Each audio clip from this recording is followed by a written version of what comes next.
one of our principles is that we shall be free and responsible in our search for truth and meaning. And today's title of the sermon is Earth Theology 2, and I'd like to remind us just a bit about the nature of theology, at least as I understand it, and others, but not everybody. One of the most important questions in the nature and the study of theology is a simple question, but it is, what's going on? What's going on now? What's going on here? Because without that question being answered with a sense of responsibility and truth, you really can't do theology. And theology is a practice. You do theology. It's just not words and thoughts, but it's also behavior and a way of life. Theology not only asks the question, what is going on, but it works to fully understand the dynamics of what is going on. And if it hears the questions of the society and the sufferings of society, theology also offers a solution or a response. So it's just not to identify what's happening and to elicit questions and to answer questions, but it's also prescriptive. It will offer a solution. I want to quote from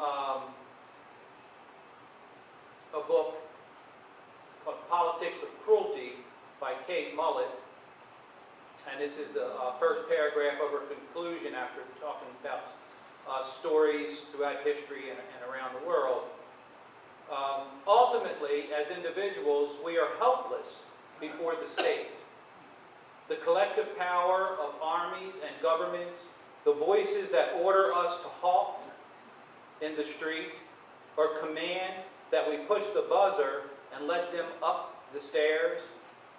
When the group that has come to get us is at the door, it is late to begin considering the possibilities of organized opposition. But the knowledge of torture is itself a political act. But the knowledge of torture is itself a political act. Just as silence or ignorance of it have political consequences, to speak of the unspeakable is the beginning of action. How many of you saw the images of our citizens enacting their civil liberties, pepper spray? How many of you saw those images? Pepper spray women. Women over and over again. I'm thinking specifically, the image that comes to my mind were those young men and women sitting on the sidewalk, and the police officer sworn to protect us just walked up and down with a can of pepper spray. How many of you saw that? Yeah, I could not see that. Is that an act of torture? Not just for those citizens, but for those of us who watched. Does it cause a resistance in me to proclaim and act and fulfill my duty as a citizen to assemble freely in protest of an oppressive government? Do I say in my mind, oh, I don't want to go to that because I may be pepper sprayed, or I may be pushed, or I may be jabbed with baton, and I'm going to tell my son not to go? Is it not the knowledge that that can happen an act of torture? Is it not a problem when the previous administration passed a law, and our legislative house passed a law, that our U.S. military could come onto our soil and bring public order where we are, whatever we're doing as a public that is claimed to be disorder, that they could bring public order with the Army, the Navy, the Air Force on our soil. For 200 years, you could not do that. And now the Senate has passed a bill, and the President has threatened to veto the bill, that if you are considered a terrorist, you know PETA, the organization, is labeled a terrorist organization. Passed a bill that the military can come take a citizen and lock them up without civil liberties. Indefinitely. I'm suggesting today that if we are going to engage in theology, we must recognize these truths about our culture and what's happening in our culture, or we're not really doing serious theology. Because theology asks, what is going on? And when I hear these stories, it strikes fear in me. Is that an act of torture? Is Kate Mullet correct in what she says? So those are the given in our situation.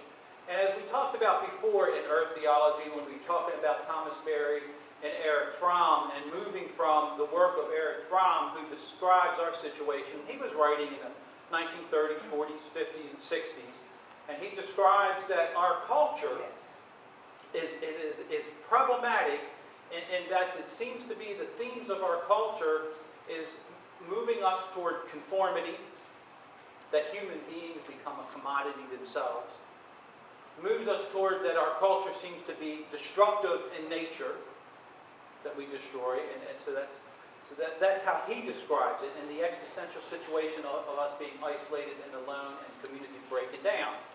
Whereas Thomas Berry, when he describes the movement of our culture, that we need to move toward a sense of communion with one another. We need to move toward a sense of being in relationship with one another. We need to honor the unfolding of the universe and that it's self-organizing and promote life, that we begin to move toward life and honor life, is the work of Thomas Berry. So we have this present situation that Erich Fromm talks about that's pretty dire. And then we have this light, in a sense, that Thomas Berry is talking about that moves us to a celebration of life once again. Now, I was thinking about when we look at the universe story and how to think from the universe perspective, and that it's billions of years old, and that we were in the beginning, as Robert was telling the story, that we were there before the primordial fireball came, and I was thinking, if that's so, do I have my birth date mixed up? Because if my appearance as a human being was 57 years ago, but yet the essence of that was 14 billion years ago, am I 14 billion in 57 years? I don't know. How do we work that perspective? You know, how do we understand that? One of Erich Fromm's phrases is that we are being torn from nature. And certainly that fits with the work of Thomas Berry when he talked about the universe story, that we are being separated from nature and that our culture is based on a set of values that objectifies nature, exploits nature, extracts things from nature. And as a matter of fact, Helen was just telling me a bit of news this morning. In 2002, there was a law passed that mining companies can use lakes to move their waste in and things, and they've done that now, and I'm looking for a lake in Alaska, which would totally destroy the lake. So mining companies can do that. They can seek out, and the Army Corps of Engineers are the one that gives permission, not the local people where the lake is, not the local people where mother, father, son, and daughters go down and have picnics and fish and do whatever they do. Those people don't get the decision whether that lake's going to live or die or not. The Army Corps of Engineers gets to make that decision, not the local people. So I'm reading, I'm trying to understand all this, and how do we approach this situation? How do we move from the situation that Erich Fromm is talking about, move in the direction to claiming ourselves as spiritual beings and citizens of the universe among other citizens? How do we make that move? How do we begin to go in that direction? What are some of the resources that we have? And I came across, and I don't know if you've seen this book recently, it's called The Globalization of Addiction. And if first, that's a horror kind of picture. What do you mean, globalization of addiction? And, but yet at the same time, that may be quite helpful, because the more you can see what's going on, like with trying to get the theological eyes on something, and the more you can describe it, the better detail you can describe it in, the better you can understand it to figure out how to get out of it. Because if it's nebulous and it's vague and it's hazy and we don't fully understand, so we get trapped and we get stuck, we can't figure out how to get out. And Bruce Alexander, who was an addiction specialist for many years, he got out of the addiction world and started teaching history in a college. And his reasoning was that we do have some successes in individuals recovering from addiction. That's true. But he says we continually get overwhelmed with addiction. There seems to be no end to it. It seems to be more people are getting addicted to different things than ever before. So he said, I'm done. Got in and started looking at history. He started looking at the historical perspective of our culture, of capitalism, communism, socialism, started looking at how groups of people organize themselves, and he came to this conclusion that addiction is being globalized through the free market system. Now, I mean, I know that's a horrible thing to say, because the free market system, that is honored in our country as much as the Trinity is in some religious circles. The free market system is a sacred cow. It is sacred. And he's looking at it, and he's saying, no, an outcome of this free market system is it dislocates people, mentally and physically. For example, that lake in Alaska, where, say, if I lived there, would take my children there, we go down for a family picnic, and it becomes a place of dumping of waste from mining. I'm not only dislocated physically, because I'm not going to go there anymore. So a place where my family's been going for 300 years, I can't go there anymore. I'm dislocated there. But also in my spirituality and in my imagination, in my mind, whereas I would used to get up in the morning and I'd go down and I'd see this pristine lake, I'd see this beautiful area, and I'd say, yeah, let's go. I can't wait till we get time off work so we can go down and enjoy ourselves. So in my imagination, I got these wonderful images that feed me and give me life.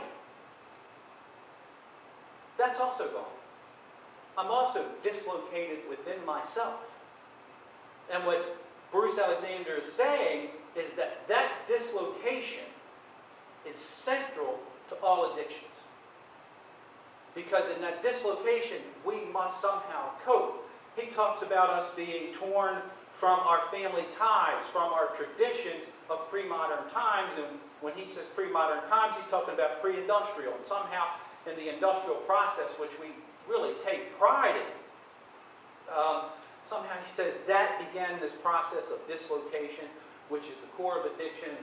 And if you read his book, he just does country after country after country after country where the free market system has moved in and where addictions have increased.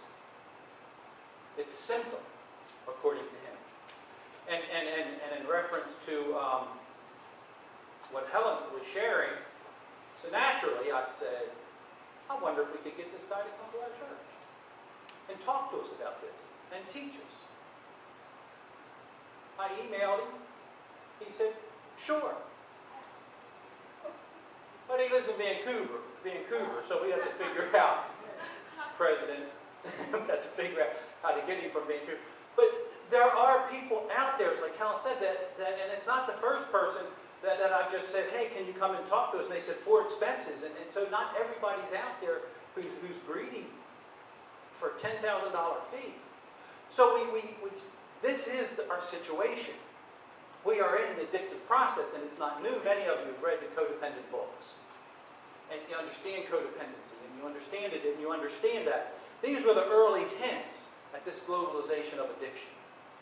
I mean, when we read, I forget the author, when they talk about our culture is 96% codependent, when we read that, we go, yeah, what are they talking about? And kind of brush that off. But no, that means I'm included in that. I'm affected by that. Whether I'm conscious of it or not, I am affected by that. So how do we move this situation to one where we can celebrate life. And at the same time, as Unitarian Universalists and as people that claim our spirituality and growth in spirituality, as we get healthier, when we can bridge that, leaving that addictive process and claim some, in a sense, recovery, turn around and go back and help others. Is that our calling as a people and as a group?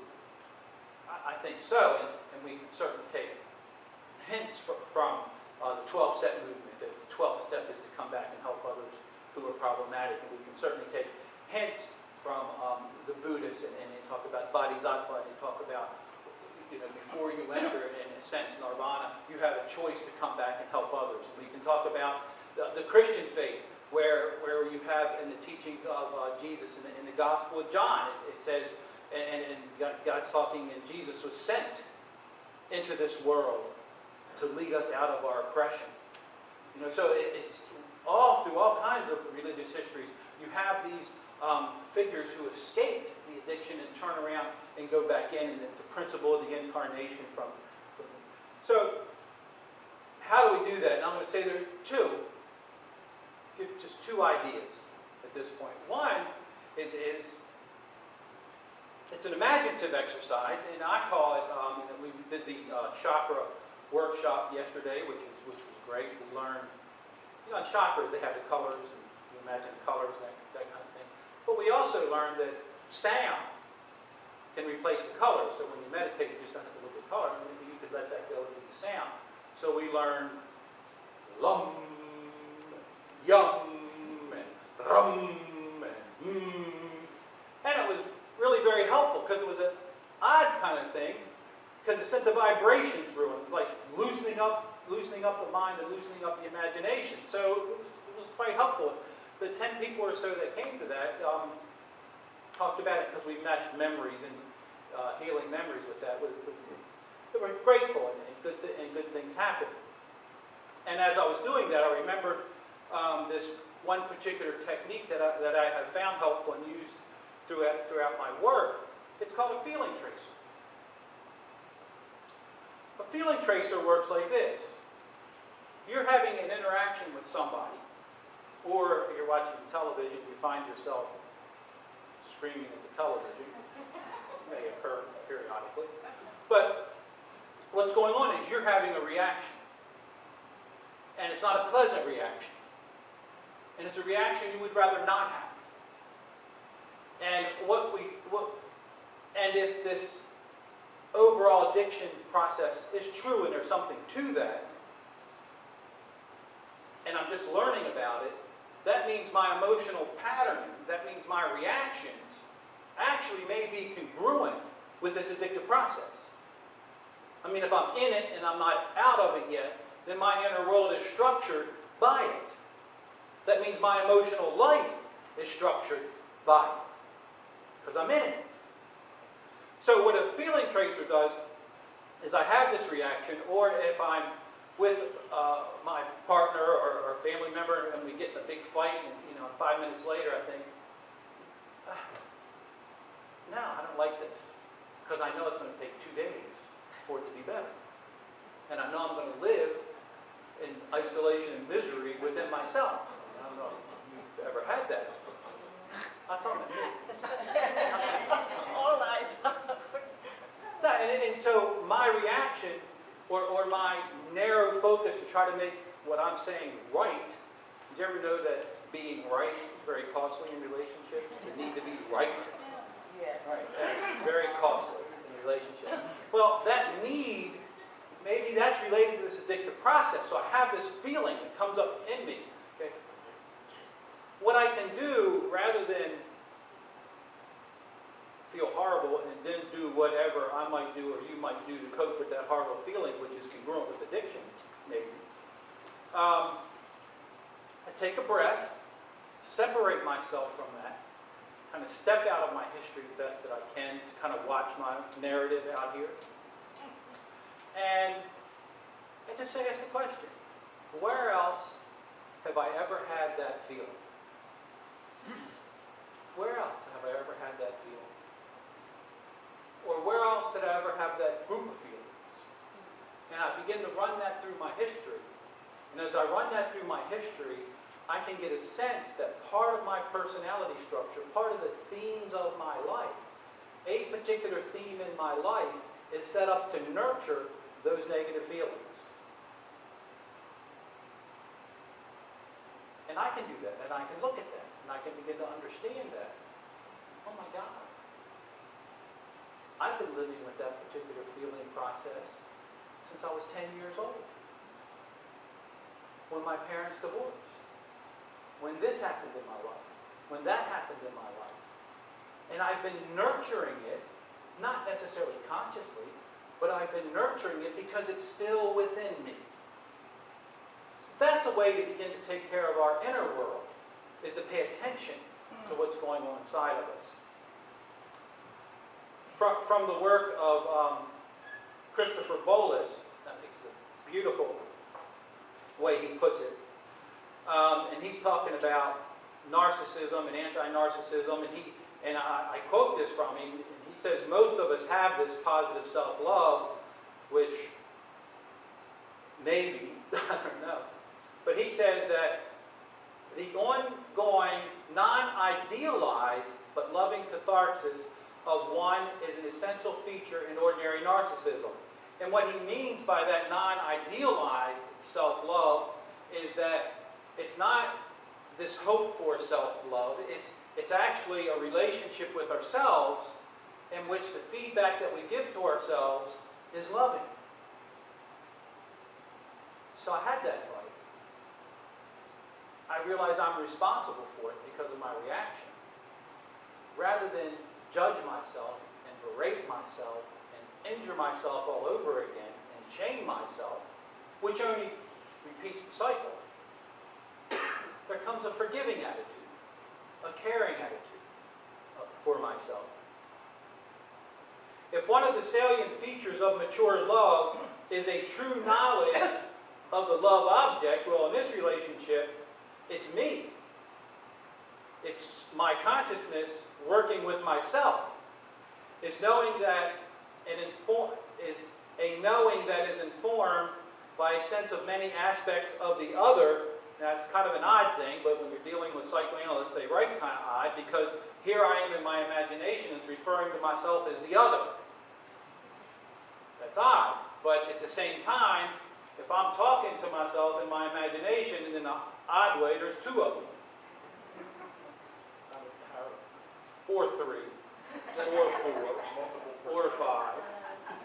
No, it's not necessarily multiple. You could use the word multiple if there's more than two. Because we're aware.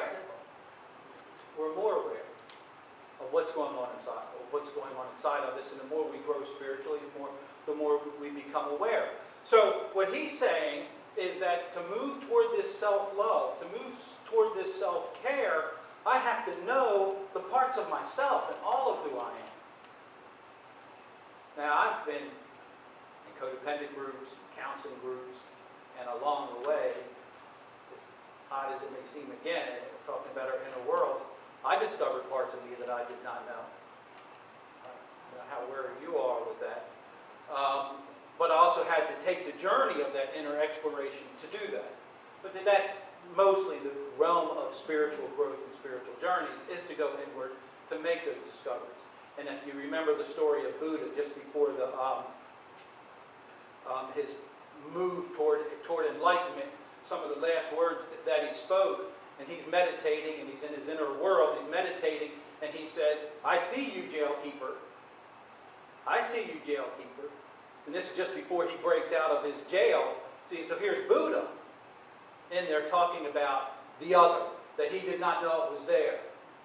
But he didn't discover it until after years of meditation, before he moved to that sense of enlightenment. Then he discovers this jailkeeper that was preventing him from a pure sense of liberty. "I see you, jailkeeper," he says. So we have these inner things that we can do, and we can work like techniques with that feeling tracer and look in our history and discover. And I can say, and I'll guarantee if you do that, you will have a particular feeling, and you will say, "My goodness, I never knew it was connected to that. I never knew that feeling was connected to that event in my life." and I never knew there was a string of events. Sometimes when I'm talking to folks, I'll say, well, how often do you argue? You know, I'll say twice a month. Okay, I'll say twice a month. That's 12 months in a year. That's 24 times a year. Well, do you think there's continuity in the argument? Because if it's happening twice a month, and it takes you 2 days to get over it, well, that's not only the argument, that's also the 2 days that you're taking. So that's 4 days a month. So all of a sudden, your life is being eaten up by a particular pattern. You're captured by your history. So spirituality and breaking out of this addictive process is about breaking out of that, being captured. So as Buddha said, we can also say, I see you, jailkeeper. But it takes work to do that. Acknowledging the truth of where we are as a culture, as a community, as a people. Acknowledging that when we have our leaders in the governing process arguing for torture, that is in the air, whereas 20 years ago it would not have been. We know something's changing. We know there's a greater oppression from the authority structure, or maybe I should say the authoritarian structure of our culture. And that it is incumbent upon us, not just for ourselves, but for our family members and our community to say, there is some truth to this. These images are coming into our mind and they are provoking a fear. There is truth to this. And how am I going to respond responsibly? How am I going to maintain that mature sense of love, of mature love, of self-love, and being able to care for others? Those are hard truths. David Cobb's coming 4 to 6 o'clock. That man runs around the country speaking these truths. These are hard truths. He's trying to organize before they come to us and yell in the street, hey, what are you doing? And as Unitarian Universalists, when we look at our history, we know from our history that they do come. Because it is our history as Unitarian Universalists. They did come and they did take us. We know it's true, but at the same time, there is time to organize. There is time to speak the unspeakable.